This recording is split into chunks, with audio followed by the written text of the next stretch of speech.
Hey everybody, it's your girl Candace. So I just had to record this video because the message is on my brain. So a toxic or a narcissistic abusive type of personality or person will use your accomplishments, your achievements, things that you are working on to become a better version of you or yourself or your situation. They will use those to their advantage.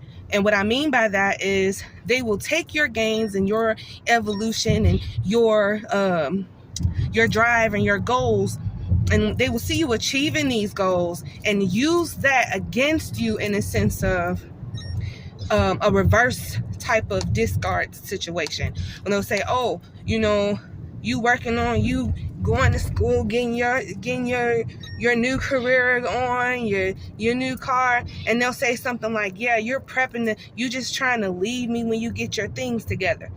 It's like a mind fuck, a hard one. But what I hear from that is you growing and you evolving scares the shit out of them.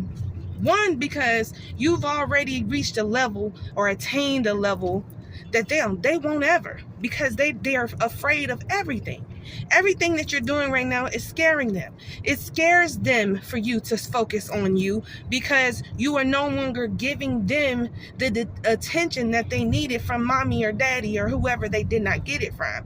So keep on doing what you do, taking care of yourself, self-love, loving who you are becoming, falling in love with that entity that lives within you, because and that will in turn give you the validation that you need to keep going, especially when someone finds it necessary to say things like your success is going to be my downfall, because that's what I hear. But if you had to be used as a footstool, not because I placed you there, but because you were what I needed for that elevation, you were what I needed for me to see myself clearly from a higher level, from a higher perspective. So I appreciate those people who come along now at this point in my life, because I recognize the behavior. I'm able to put a name to it and a face on it. So whenever you run into someone who has an issue with what you are doing and the time and the sweat and the tears that it takes for you to dedicate yourself to achieve a goal, if they approach you with what it is that you're not doing for them now, I'm gonna need you to rearrange your friends list, because these people don't mean you anything positive. They don't mean to bring anything positive to your life. They've come to drain you, because they are now saying you are not giving it to me. You're giving your attention to you.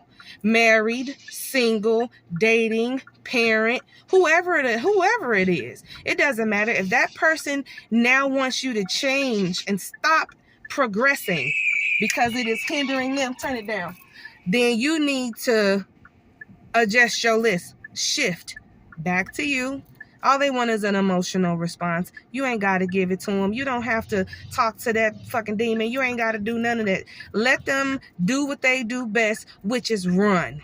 They'll find any reason in your betterment to run, and they will blame you for them choosing to punk out and run away. All right, y'all, I had to fuss at my son a little bit. He had his little phone going on too loud, but I really had to get this message out because it's real life situations that happens this way. I'm a living testimony. I'm a living proof. I'm the embodiment of that experience. And I wanted to share, because somebody else is going to need encouragement in the moments where another person comes along and wants you to doubt what you're doing. Don't ever doubt it. You keep going, because that's how you know you're on the right track and you're doing what you need to do to become a better version of you, to be the best you that you can be, so your job can be well done, so that you can achieve the goal, so you won't have to repeat another cycle of this same lesson, so that you'll know your value, so that you'll know your worth, so that you know you are valuable, to let you know that there are people who not necessarily at a lower financial status, that ain't it, but I'm talking about a spiritual status, an internal status. They still on the ground struggling and trying to find anything to leech and hold on to that will give them just enough to survive or to stay afloat. We ain't doing that. We're going to progress. We're going to allow those people to make their own mistakes, their own choices. They're going to provide. They're going to have to find a sense of stability, because you are not going to provide that for them. I will not provide that for you, for them, or whoever it may be, which they know who they are in my life. But I wanted to put this out because I'm passionate about positive change. Change, it's inevitable. And then when you resist change and you want other people to come along and ride your stagnant wheel that's not even turning with you, I'm gonna jump off. And it's okay. It's, you know what, that's it. That's all I wanted to say. I just want to share that, y'all. Be safe and always step into the know it. All right, y'all.